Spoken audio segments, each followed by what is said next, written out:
And good morning on this Saturday. A little breaking news for you on the stimulus front I wanted to bring to you and some updates. You know, while we're in the middle of this election, this craziness, and it's inching closer and closer to a Biden victory at this hour. However, we don't have that called yet.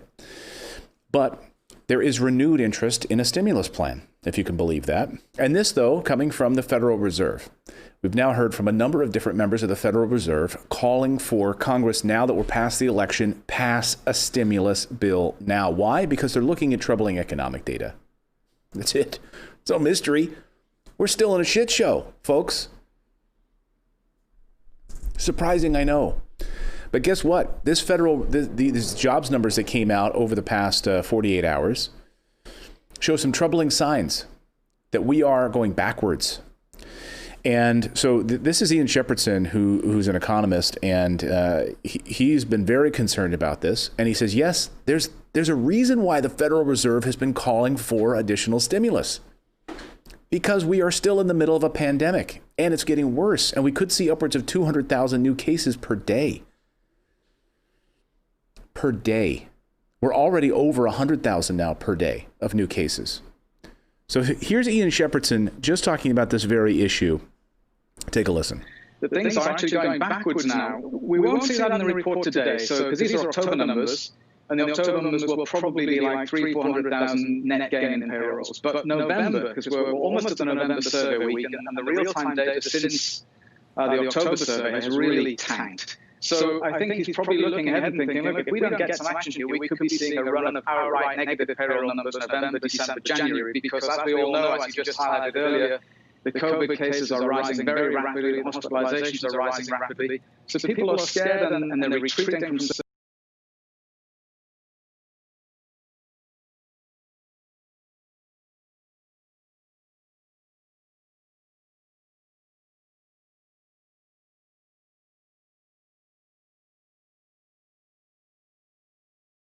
So he is begging for more action right now, is the Federal Reserve Chief Jerome Powell, because of these very reasons, this slide back.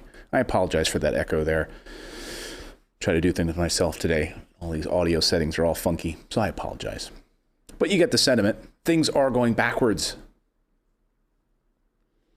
And that's what Fed Chief Jerome Powell was saying just the other day at the podium, talking about these unemployment numbers. And look at the chart that's next to him, by the way.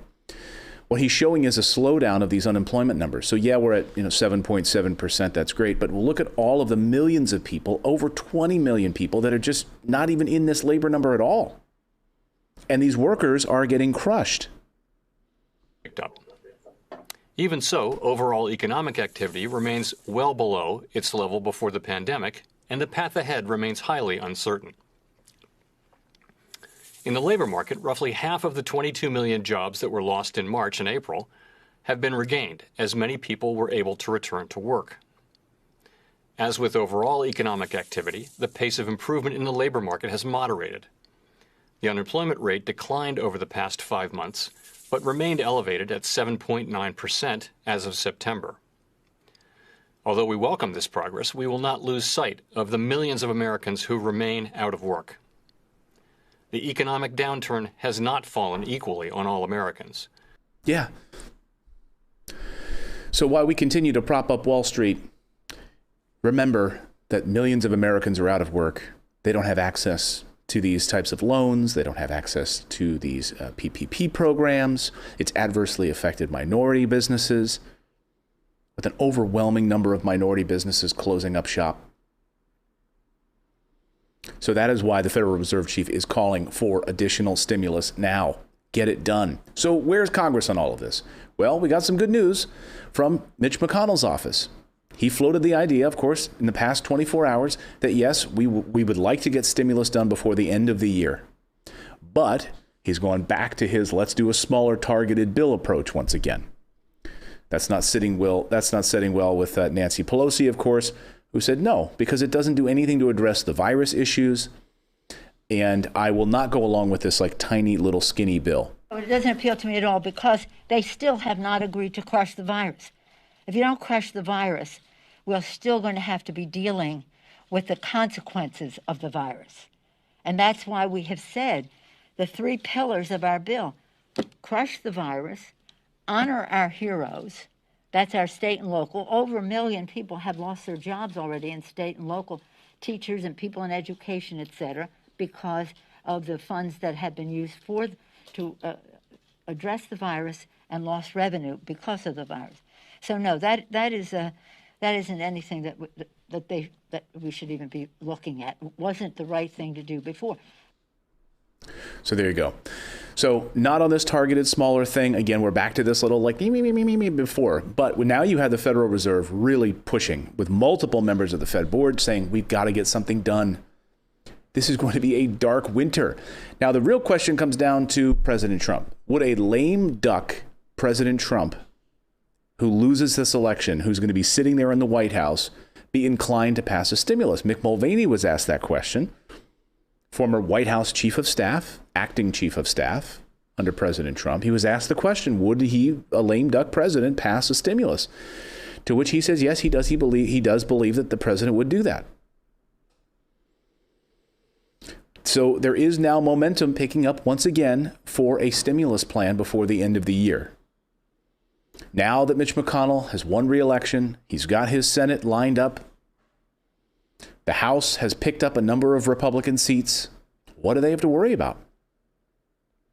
Now that Wall Street is fine, they're happy, Biden's going to be president, nothing's going to happen, drug prices won't go up, regulation won't increase, everything will be copacetic. Now we have to focus on is the coronavirus and the pandemic, with over 200,000 new cases popping up per day. That's the projection, that we could start seeing upwards of 200,000 new cases per day. So there is some movement here on this stimulus. We'll keep our eyes on it. Thank you so much for subscribing. We do this show Monday through Friday, 9 a.m. Eastern time. So if you're new here, please subscribe. Join us. YouTube shows me that only 30% of you are subscribed and about 70% of you watch. So subscribe so you're part of our awesome community here, covering the stories that the mainstream media will not cover for you. So good to see everyone this morning. Thank you so much for subscribing. This morning I was seeing some, I just wanted to share this with you this morning because this was a funny headline. How many of you have been sitting there watching election results, trying to get the very latest on this?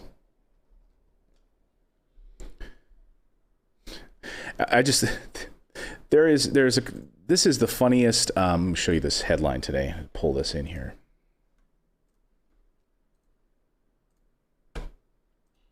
Yes, it's hoodie Saturday. So I've got my Morning Invest hoodie on, which you can pick up if you go to our store, by the way.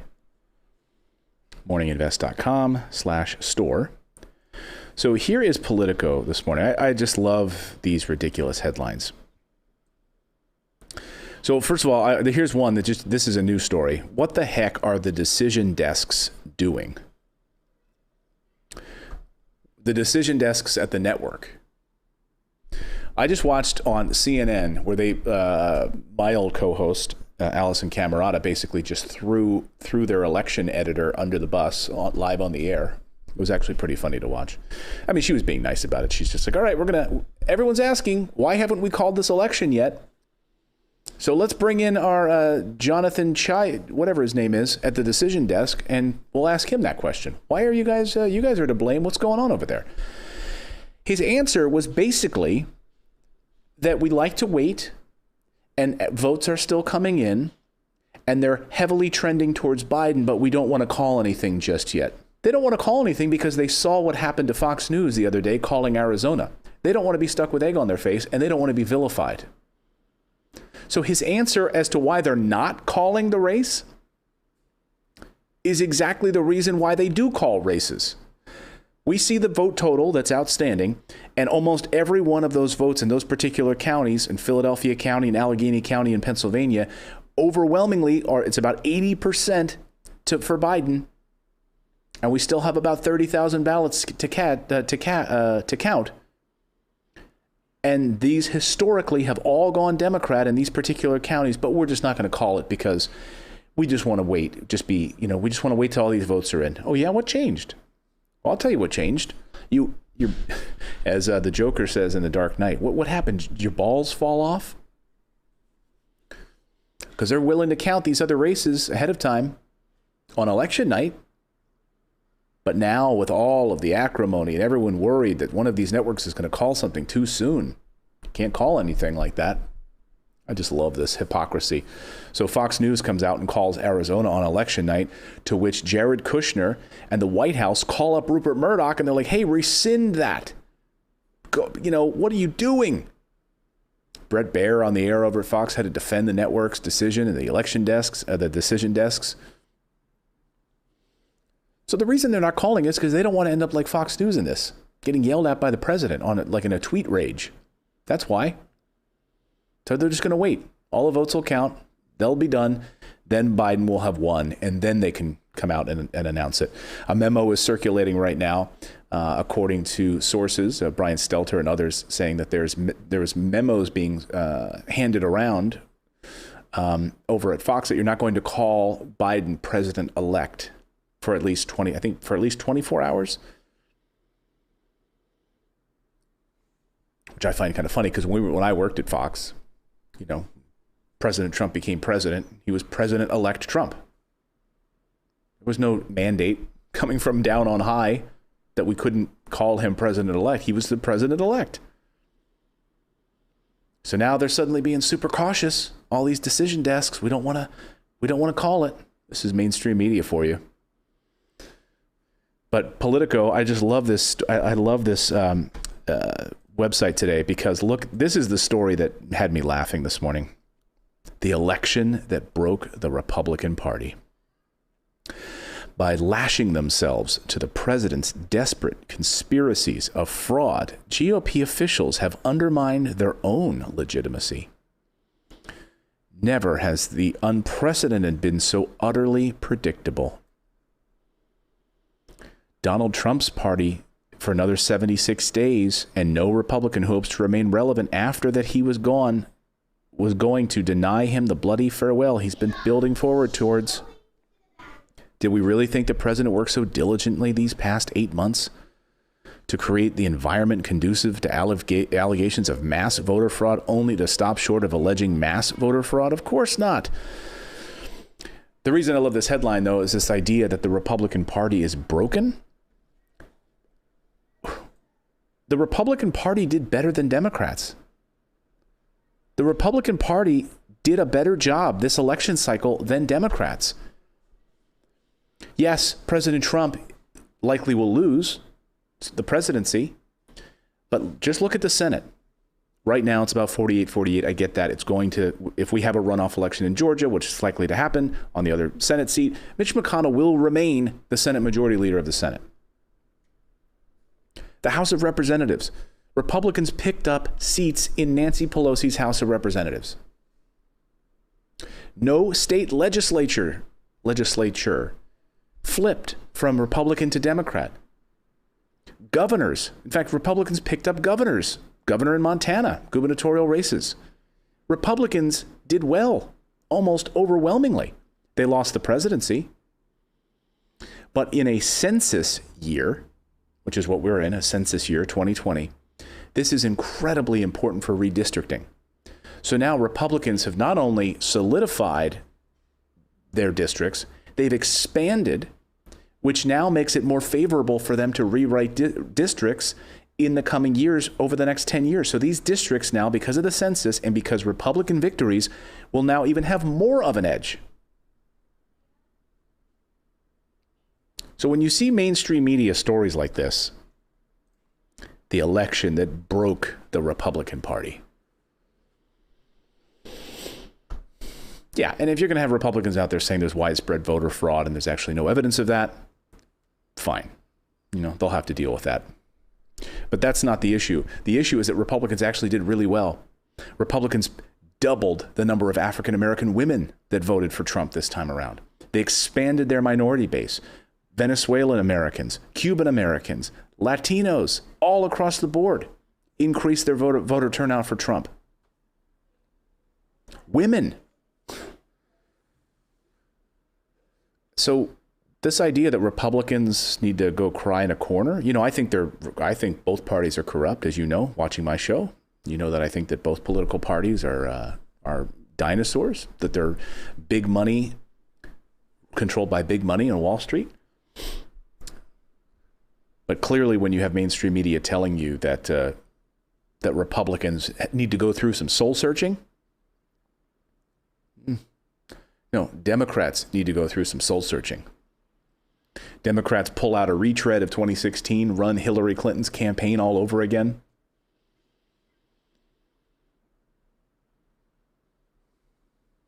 And wonder why they lost so many House races, wondering why they didn't win the Senate.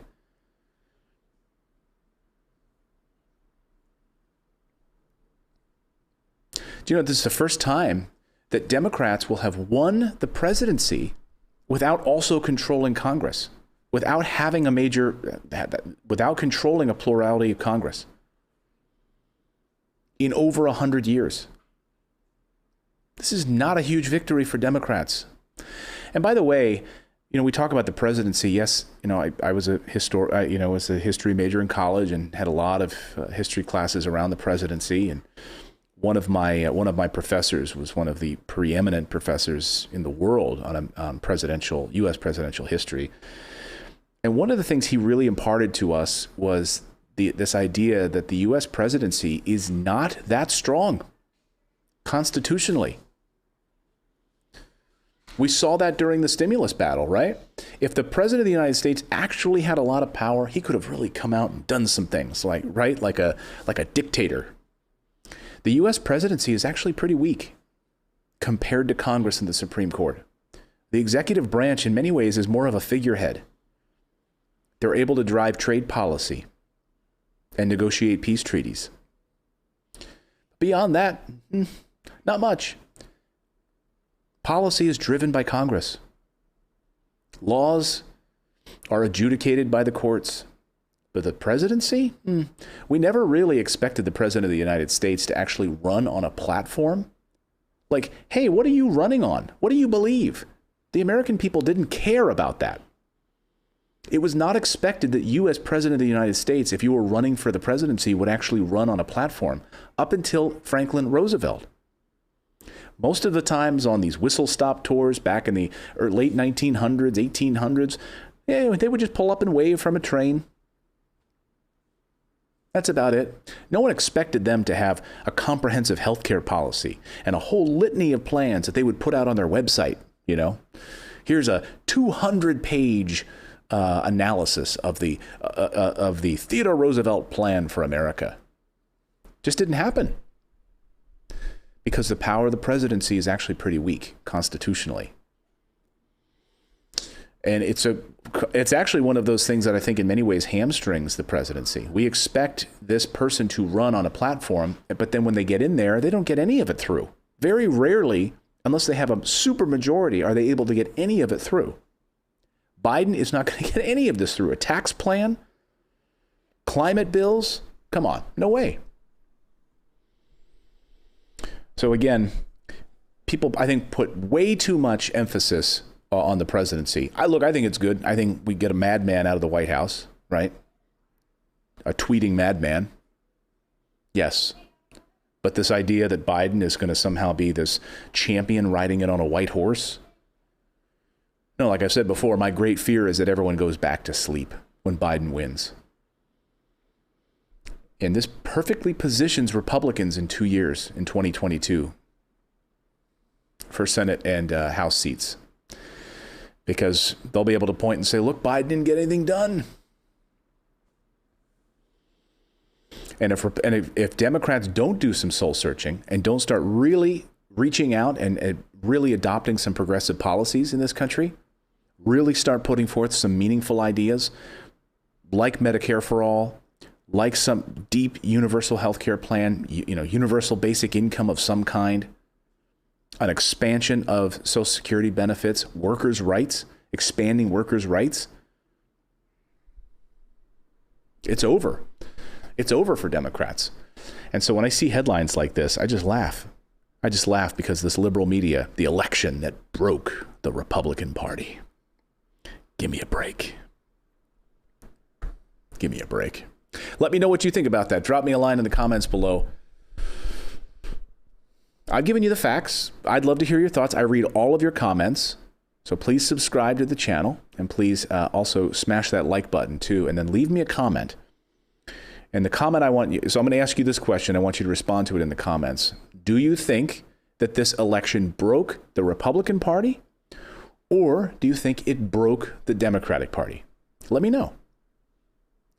Remembering that I think both of them are corrupt. Drop me a comment below.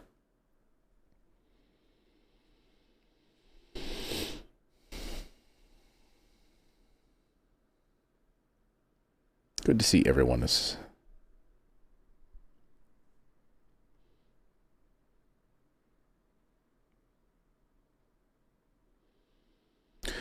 Yeah, look, I'm not saying, I think, and so people are bringing up this, let me close the shade here, man. Apologize.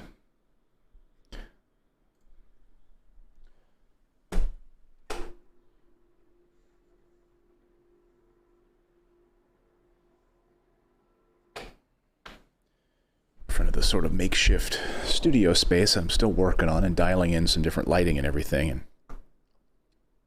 by this window, we have a studio where it like shifts the light. It's perfect at the beginning of the show, and then suddenly it's like flood lamp. So I see a lot of people here in the chat saying, and good to see everyone this morning.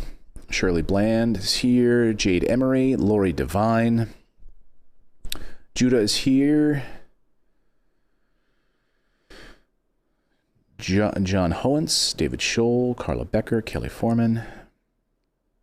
I wasn't going to do a show today, but there's a lot of news. There was a lot of news to get to, especially on the stimulus news front from the Federal Reserve that I wanted to bring to you. So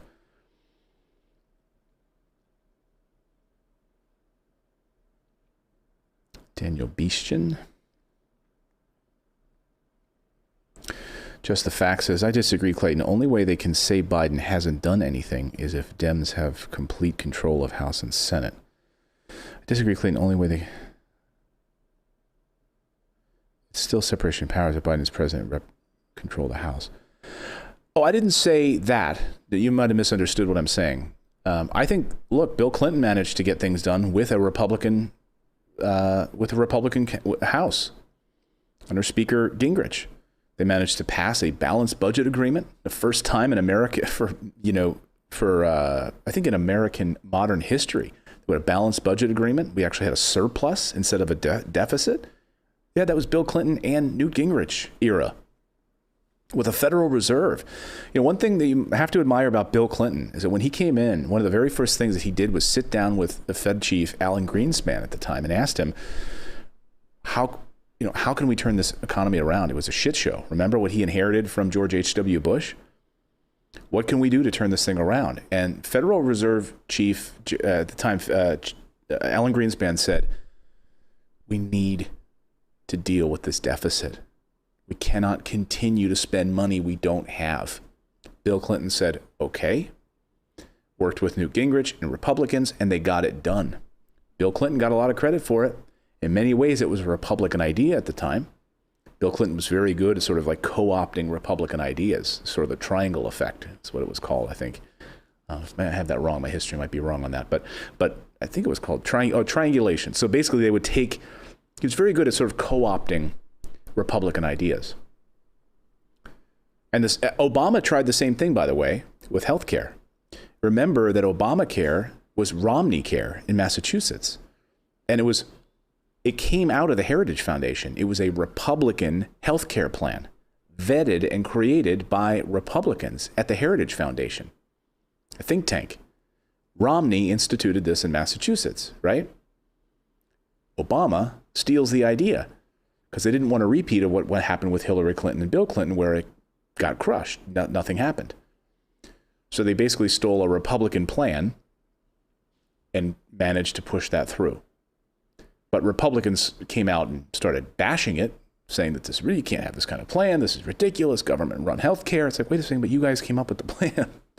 So Obama very, tactfully basically stole a Republican idea, kind of like how Bill Clinton did it. So all I'm saying is, yes, they can work together. And look, Joe and Mitch McConnell are actually friends. The birds of a feather, these guys. They're all bought and sold by big money. He's worked in the Senate long enough, Joe has, that he has a good relationship with Mitch McConnell. They may actually get some stuff done. I don't know what. It'll probably be stuff for big business. But they might actually get a stimulus through if Trump doesn't pass one in a lame duck session. That's for sure.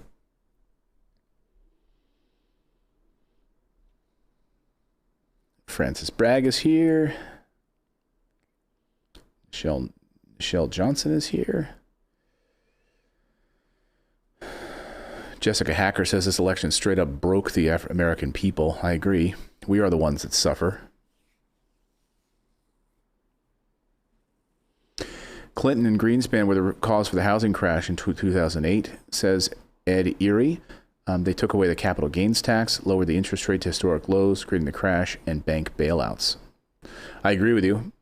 If you've watched my show for any length of time, you know that what they did was they made it easier for people to get housing. But it was exacerbated by George W. Bush.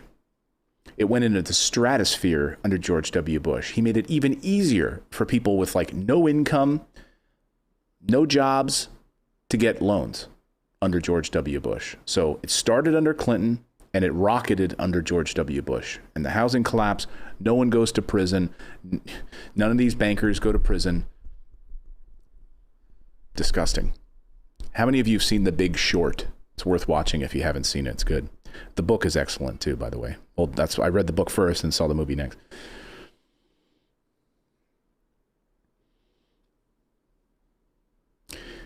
How many of you watching right now are subscribers of the channel? Is anybody who's watching right now not a subscriber? Just let me know in the chat if you're not a subscriber.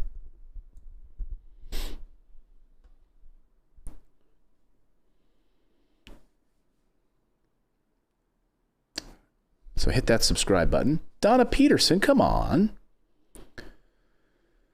Come on, become a subscriber. Tashigo Yamashita. Did I say that right? Tashigo Yamashita. You're not? Come on. Subscribe. We do this show every morning at 9 a.m. Eastern Time.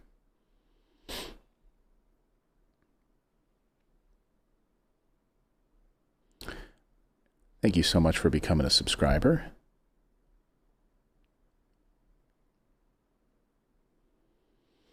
Hey, Mark, just to be clear, you're not, like, when we do our members only chat, you're not paying to chat. We are rewarding our people who support independent journalism with a members only chat. So you're kind of maybe have it backwards there. We do this show and we want it to be a great experience for everybody. And so when we have our members only chat Monday through Friday, it's a way of us saying thank you to the people that support me and my staff by just for like the price of a cup of coffee, $1.99 per month to become a channel member. Just helps us tremendously. It helps us, keep the lights on and do a show like this covering news that you won't see on CNN or MSNBC or Fox, because they're not going to cover these types of stories at all. So thank you. And I'm sure if you spend money on a cup of coffee, then that's, like your ability to show support for this show by just grabbing a few quarters out of the change purse and helping support that. You can do that by going to morninginvest.com/join. We have 2 or 3 new channel members today. So thank you to our new channel members. Justina Williams upgraded her membership to silver level. Thank you so much. Marianne Williford became a bronze level subscriber. Welcome, Marianne, to the channel. And thank you. Tashigo Yamashita is now a channel member. Sean Patrick Carter is now a channel member. Thank you so much. Jose Vega, thank you for becoming a channel member. Very kind of you.